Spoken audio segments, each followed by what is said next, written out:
कभी किसी और के चक्कर में। हमारी भी जब हवा चलती है तो बहुत कमर दुखती है। पुराना याद आता है कि कैसे कैसे पिटे थे। बचपन गांव के बच्चों का सिर्फ पिटाई से गुजरता है। उनकी फिक्स होती है कि दिन में 4 बार होगी।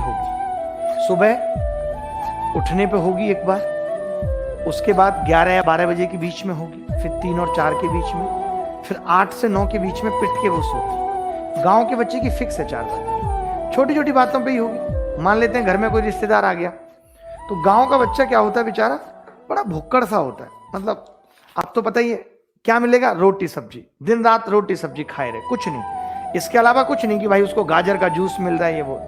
सुबह उठ के 1 लोटा भर के चाय लेगा पहले तो, तब उसकी एक आंख खुलती है, फिर बोलता और लूंगा। 1-1 रुपया दे दिया जाता है हमें खुद ही।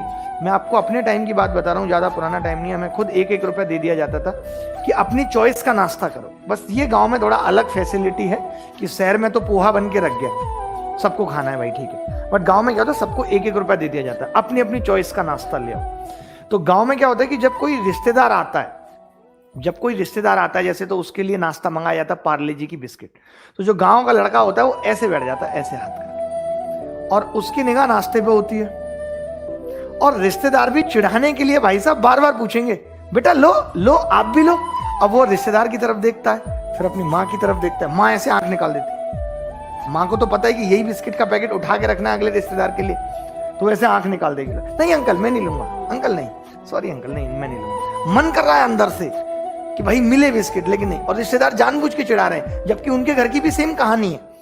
बच्चे की निगाह होती है कि नाश्ता उठ के अगर किचन में जाएगा, नाश्ता जैसे कई अंकल तो ऐसे होते हैं पूरा खत्म कर जाते हैं, कई छोड़ दिया बीच में, तो किचन में उठ के जाता है तो लड़का धीरे से सरक लेता है किचन में, ऐसे करके सरक लेगा, कोई देख तो नहीं रहा, और भाई साहब किचन में जाके नाश्ता मार रहा है। गांव के बच्चे की बड़ी दर्दनाक कहानी। कोई उसको वीडियो गेम नहीं है खेलने के लिए कि आपने वीडियो गेम दे दिया और खुड़े खुड़े खुड़े, क्या गेम खेले गाँव में, मेढक पकड़ लिया, चुहिया पकड़ ली भाई, तो धागे से बांध ली, उसे ही खेल रहा है। पीछे बड़ी चुहिया, फिर खींच दी पीछे की तरफ, अकेली चुहिया पकड़ ली, चिड़िया पकड़ ली, ऐसे काम करेगा।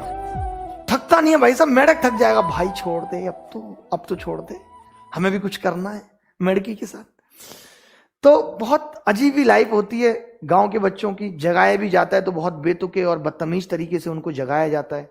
सुबह सुबह भैंस डकराने लगती है उस तरीके से। मुझे बड़ा दर्द लगता है, अपनी उस पुरानी जिंदगी को याद करके मजा भी आता है, और कई बार जब मारें याद आती हैं कि कैसे कैसे पिटे थे, झाड़ू से लेकर के।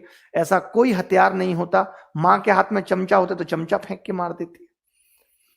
हम तो सबसे ज्यादा पिटते थे, एक डंडा था हमारे घर में छोटा जिससे कुत्ते भगाए जाते थे, उस डंडे से भाई साहब जो हमारी पिटाई हुई है। कमर देखिए, अगर मैं दिखाता आपको तो अंदर की तरफ झुकी हुई है, और गांव में जनरली आपको मिलेगा सबकी कमर अंदर की तरफ झुकी हुई है, क्योंकि रीढ़ की हड्डी पे इतने डंडे पड़े होते हैं कि वो अंदर की तरफ हो जाती है।